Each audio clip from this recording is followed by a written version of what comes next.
Welcome. Esports and gaming has grown exponentially over the past decade with a global audience of 495 million. We are fortunate to have Darren from FaZe Clan here, the most recognizable esports brand that's out there. With multiple teams, a media company, talent management, brand collaborations, and more. Welcome. Thanks for coming today to ASC. Thanks, Mark. Lovely to be here. So we're going to dive into a little bit about what FaZe Clan is for our audience. Some of them may be familiar, some may not. Also about esports in general. So first to start off with, can you give us a more detailed description of exactly what FaZe Clan is and why it is so well known globally? Sure. So FaZe Clan today is an esports, as you said, an esports media and management company. But to really kind of understand what FaZe Clan is, we might have to go deep down into kind of our history of where we actually came from. So, unlike other esports organizations in my space, we actually were born out of YouTube and content creation first, not esports competition. So our guys were anywhere from 14 to 17-year-old kids at this time, just like any other gamer, living in their parents' basement or bedroom. And, like many other kids, they formed what were called online clans at that time, right? So they have never met each other, and they were very particular in their style of play, and they kind of made famous what's called trick shotting. And in fact, they started to create series on YouTube called Illcams, which is, for those of you that don't know what that is, that's very similar to what the Harlem Globetrotters are to basketball. So we weren't exactly kind of making a competition game more so than being very flashy at the kind of moves that they could execute in Call of Duty.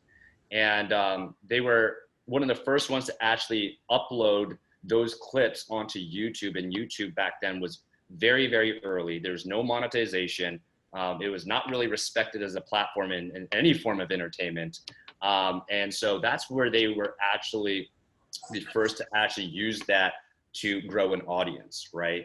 And so from there, they actually evolved not only to be the first gamers to actually start vlogging, but just vlogging in general. They kind of were first YouTubers to kind of really pioneer that concept as well. So, the combination of the two really afforded itself to really build a really large audience, because now you're now taking that people that were gaming fans, but now people who are just really fans of them in just as personalities, right? And from there, their popularity grew, and obviously their revenue grew in certain other ways, and they used that capital to then turn into esports, which was much later, past its inception. So I think why we're so known globally is because their kind of model of building was, let's build an audience first, we'll worry about winning competitions and trophies after, right? So I think that in a nutshell is who we are and why we're so big globally today. How does FaZe interact and stay relevant and authentic with your audience? I mean, we've seen your engagement on social media channels surpass like the biggest sports leagues, whether it's like the NFL or NBA. I mean, it's impressive. Yeah, I mean, look, there's the most important factor, I think, for us of being relevant and authentic is, once again, how we were incepted, right? We are showing through our video content what it's like to be more than just gamers, right? And what I mean by that is, through vlogging and the content that they create, they're showing other aspects of their lives, right? And I think that is even more relatable than just being a gamer, right? They were showing, their early kind of,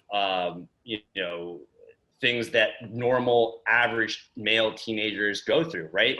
Acne on their face, drama with females at school. Maybe sometimes their mom is coming in through the background yelling at them to clean their room.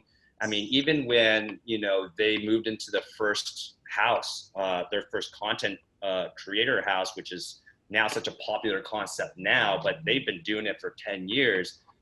They weren't in, the houses in the hills in Hollywood. They were in a humble single family home in a suburb in New York, and they very much lived like college students. I mean, eating ramen every single day, right? Or having no furniture or a single mattress in the corner. And that's exactly how they became more relevant, right? And more relatable, right? It's, oh my God, not only they're really good at video games, and that's what I do too, but they're also living the same lifestyle that I am currently, right? And I think that's what's been so authentic. And once again, through the last 10 years of our existence, our fan base was able to see the rags to riches story over several houses, several years, several different states. It wasn't just, oh my God, we popped up into the scene and all of a sudden we're driving Lamborghinis like most people think. But if you really look at our history and you ask 200 million fans who we really are, they're going to tell you about that first New York house, way back when in 2010 and 2011 and that come up. And I think, through there, I think we're getting more fans than just Call of Duty players or just, Fortnite players. We are getting people that just, hey, I'm fans of these guys because they live a similar lifestyle to me and I happen to also play video games from time to time. So we have a really eclectic fan base. And once again, you mentioned, bigger sports like the NFL and the NBA. Well, shit, yeah, I mean, our guys watch the NBA. They watch the NFL, right? They're showcasing that, right? And I think that's what's really different from, our gamers versus other gamers is that they were showing those aspects of their lives.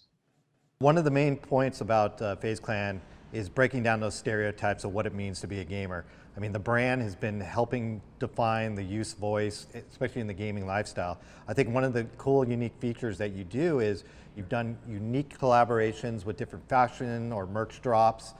We've seen it at ComplexCon. We've seen it, it seems like throughout the entire year. Tell us a bit about how that came about and the brands that you aligned with. Yeah, absolutely. Once again, kind of echoing what I was saying before, our guys have a multitude of different interests. And I would say, fashion has been one of those loudest voices in terms of that, right? They were kind of the early adopters of, what we now call our hype beasts. But to them, that's not what it was. These were true interests in sneakers, in fashion, right? They were the early adopters of some of these really prominent brands. And through that, once they gained a little bit more popularity, our guys were a little bit more social than your kind of average gamer as well, right? So they were, out there networking with, certain designers or other creatives. And in fact, as we had grown the kind of roster of, quote unquote FaZe talent, it wasn't just gamers. Some of them were designers, others were editors. And so they started to kind of connect themselves in different ways in those types of industries very early on, and they became personal friends, right? So a lot of the designers that are probably really prominent today, 10 years ago, were a bunch of nobodies just like them, and they became friends. And they kind of cross-pollinated their audiences and cross-pollinated their products and our videos, and through there kind of just built those types of relationships. And now today, those are lifelong friends who have other networks that say, hey, FaZe Clan and these guys are not just gamers, but they've been in this fashion stuff for over a decade, right? And so I think, through a lot of that kind of sentiment and ethos within our company, that just continues. Also, we have really brought in, a lot of what we call our, internet kids, right? We have a very, very kind of young average age at our company, and we really bring in people that really tapped in, have a pulse on the next wave of trends and fashions. And our guys will always want to brag that we're the ones who broke X, or we're the ones who broke Y, and they really want to brag about that. And that is something that they still hold true today. I mean, look, our guys are always showing on their Instagram stories the next best art piece that no one else has, or the watch that no one else has. It's always been about being ahead of the curve. And I think that's, how, we became so relevant in these spaces as well. So with your role, you oversee the talent with FaZe Clan. Over the past year, we've seen the headlines of all the high-profile athletes and personalities coming on board, like Nigel Houston, I know, is an investor in this. Lil Yachty, Ben Simmons, even Bronny James, which is, if some people don't know, that's LeBron James's son. Can you tell us a bit about how you go about getting them on board, and what is their involvement with FaZe Clan? Yeah. So, I mean, how they go about, coming to FaZe Clan happens in a plethora of different ways. Some of the names that you mentioned, like, Yachty and Bronny James, in fact, they've actually been kind of longtime fans of FaZe Clan, watching us growing up. So, for them, FaZe Clans were their celebrities. right? And once again, our guys being very social people, and of course, once they moved into LA and got into the whole Hollywood scene, those guys got an opportunity to become really close with us, right? So most of the time, they become friends first. It's never about joining FaZe Clan. It's, hey, I'm a really big fan of yours. I also play video games. Do you have time? Maybe we can just come and kick it and chill. So a lot of those relationships are very organic, very much about just being friends first. Also, like I said, we've been showcasing a lot of our different interests. So you mentioned Nigel Houston, for example. One of our co-founders, Temper, along with being one of the best trick shotters of his days, he also created content around MMA and skateboarding, right? And once again, those kind of interests kind of lend to meeting those types of people like Nija. Nija and Temper have become very, very close friends to this very day. So, everyone that really comes in is really bespoke, and our relationship is completely bespoke. So our relationship with Lil Yachty, for example, is much different from someone like Nija Houston. Lil Yachty has been kind of minted as an honorary FaZe member, and he actually has a FaZe name. His name is FaZe Boat. Someone like Ben Simmons, who's also become really, really close with us, was also a friend of Temper's, but he's coming in by way of being an investor, much like our other NBA players like Josh Hart or Myers Leonard. Bronny, once again, another big, big fan. He's the one, he will, contact our guys and go in DMs and say, hey, can I, run a couple matches with you? And of course, a lot of our guys are fans of him. So naturally, that's how it really comes about. Other times there are kind of commercial partnerships that come between the two brands that we come together. But like I said, there's no cookie cutter way of how these people come in, and every single person is completely bespoke. We are starting to see now more brands are starting to come on board. I mean, we have Verizon, Beats by Dre, and a number of others are jumping into the esports space. What makes this so appealing to those brands, and what does FaZe Clan have to offer to them? I would say there's two major factors in this. One is our talent roster. It's an eclectic group, very, very diverse fan base, and obviously an immense reach, immense engagement, obviously a metric that brands really kind of lean heavy towards. That's one thing, right? That kind of checks that box. But secondly, I would argue that we probably have one of the creative teams, not just in gaming, but I think in all of entertainment. Like I mentioned, our team is made up of young, hustlers and creatives. They're not suits that with, 15 to 20-year marketing experiences. We're really looking at the next generation of internet kids who kind of inform us what's cool. And essentially we create the new trends, right? And so I think the brands are kind of taking notice to that and saying, you know what, we want to drink the juice that, FaZe Clan is squeezing, right? We want that. That's different. And I think, for us, we really hold that really close to the chest, and we really want to be able to keep up that culture of being always at the forefront of that. And I think, Verizon and Beats by Dre and Nissan and G Fuel especially, who has been with us since the beginning, kind of recognized that very early on. And in fact, we are moving towards helping brands even create content that may or may not have any FaZe Clan branding, but has our creative team behind it, right? So something that we're also going to be helping out in the future for brands that kind of do our type of content. Good to know. Could you describe the gaming lifestyle and how relevant this lifestyle is today, especially with the youth and such? For sure. I think there's probably a misconception if you're not from the gaming world, what the gaming lifestyle is. And usually you think of, the nerdy kid, really scrawny, antisocial, maybe a little bit socially inept. But, gamers are literally everywhere and everyone, right? And whether that you're in major traditional sports or entertainment, I mean, look at definitely FaZe Clan does not really fit that mold of, the nerdy, scrawny kid. I mean, do we have talent on my roster that may fit that bill? Sure. I think that also I kind of looked at the gaming lifestyle and kind of the pockets of communities, almost like a high school cafeteria, right? Your tables, you have different people. You might have the emo kids or the rock kids or the jocks, and all of them have different lifestyles and communities. That's very similar in the gaming space, right? And even more so, people might argue it's is the type of game that you might play, right? The people that play League of Legends, for example, might have a different lifestyle. I mean, for them, a large part of that community loves anime, right? Cosplay, right? They're very much about playing kind of those types of games and that type of lifestyle. You might have our Call of Duty lifestyle, which is more akin to what we started in. People used to argue that that was the cooler kids of gaming, right?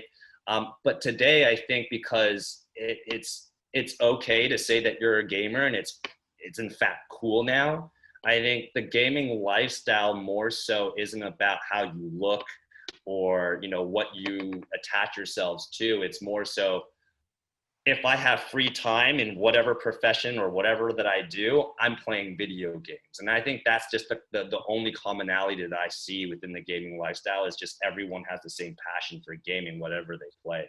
It's just become so eclectic now. I don't think I could describe a gaming lifestyle as one particular thing. Are creativity and content creation more demanding for the esports space? I know you were talking a little bit about that content that you're creating with your the talent and the different people a part of FaZe Clan.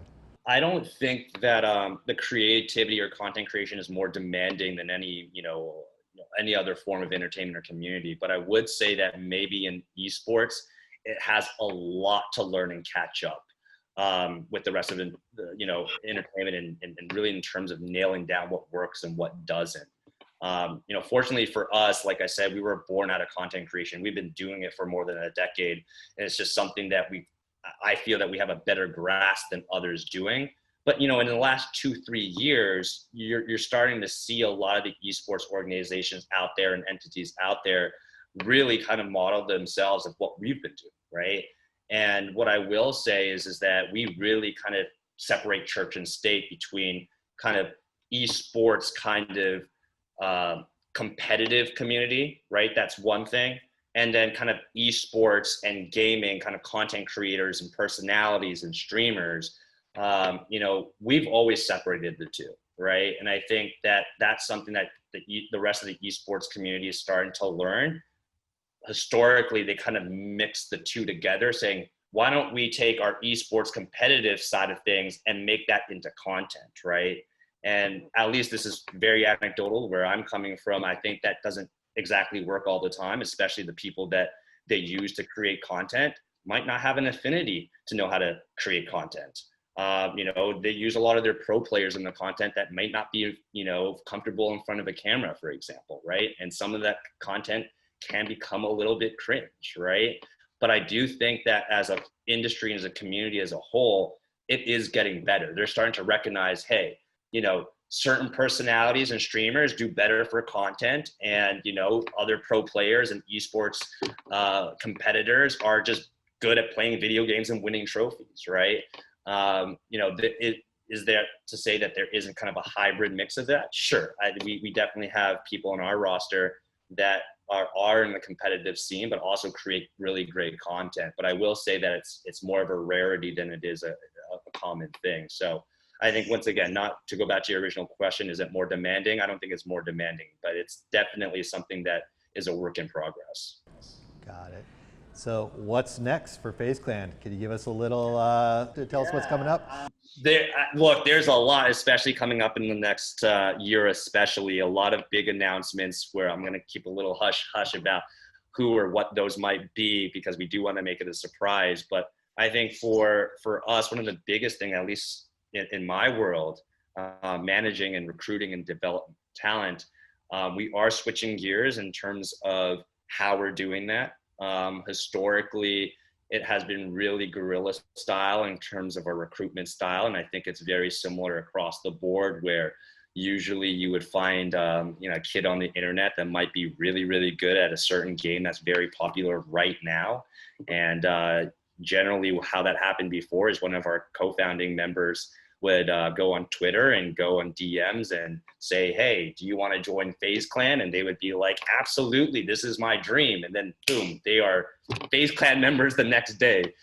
There wasn't really much background checks or due diligence or anything of that matter. And you know what, now that as we grow as a bigger entity and there's more kind of social responsibility to be more professional, we're definitely creating programs whereby we have certain processes in place to really build superstars now. It's not just enough to be just a good gamer, but for us, it's how do you become a great role model? How do you become more than just a gamer and be a multi-hyphenate? We have, for example, in a couple of weeks, one of our largest content creators and YouTubers, FaZe Rug, he's releasing his feature film. It's called Crimson, and we're working with some of the heaviest Hollywood executives that do kind of traditional entertainment, and that's going to be coming out, and we're hoping to build an entire universe of movies there. We're also going to be looking towards also bringing in a more eclectic and more diverse roster as well. I think that's something that historically FaZe Clan has been a little bit challenged in, but I think that as we kind of mature and as times go, we're bringing in some different people, whether that be gender and ethnicity, but not even just gamers. Like I said, like you said, we're bringing different types of celebrities and athletes and musicians into their fold, but we're now looking at other types of creators like directors and producers and other types of editors to kind of really add to our roster. So lots of big things there. Also, some really important partnerships that we're really going to be happy to announce in the future, as well as you mentioned, kind of those new brand partners. So all very exciting things. International expansion is also something that we've started to do in this past year, but more so in the next year or two, as well, as we kind of want to capture more of the international audience, especially in Southeast Asia, but also in South America as well. So expanding kind of our fan base even further. Well, Darren, thank you so much for your time. I know this is a world that we can talk forever about, and there's so many different facets of it. But definitely thanks for giving us a glimpse about what FaZe Clan is about in esports, and hopefully our audience will want to dive in and learn more about it. Absolutely. So thank you again for your time. Thank you.